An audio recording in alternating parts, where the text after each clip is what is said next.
Hi everyone. I'd like to show you how you can use a vertical mattress suture to help you in a situation like this.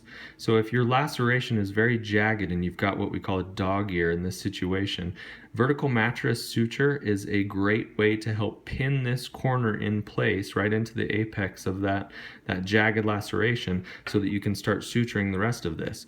If you start suturing the rest of this without this being in the right spot, you're going to be suturing skin in a way that's going to not allow you to approximate this edge in the end.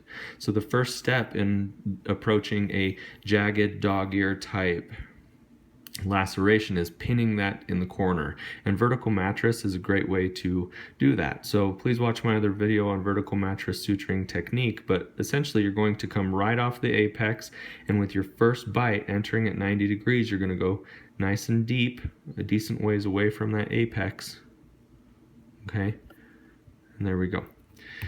So for our first pass, and then on your dog ear here you're going to be entering at the same depth. Now in this situation, the depth of my first pass down there is about the same thickness as this piece of skin. So I'm going to start by coming straight up out of the skin like this.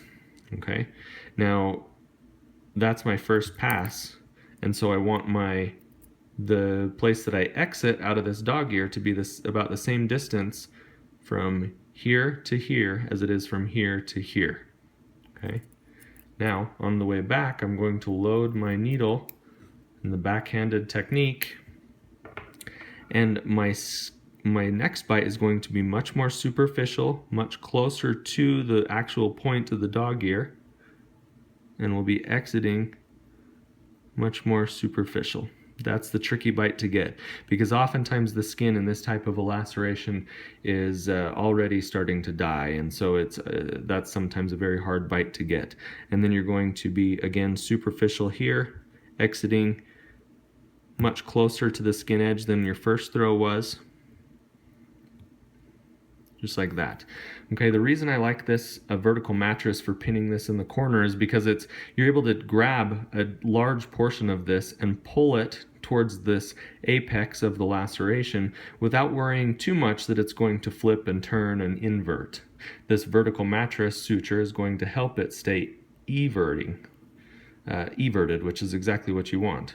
Okay, so we're going to go ahead and instrument tie this now, and you'll see that brings that dog ear right into the apex of the laceration.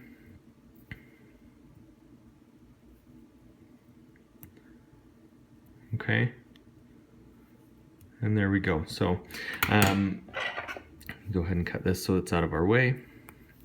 So as you can see now, our dog ear is right there in the apex, so now we can start working on the rest of this laceration. And if you want to do simple interrupted or vertical mattress, you don't have a lot of room to work with, so you might need to be doing some simple interrupted.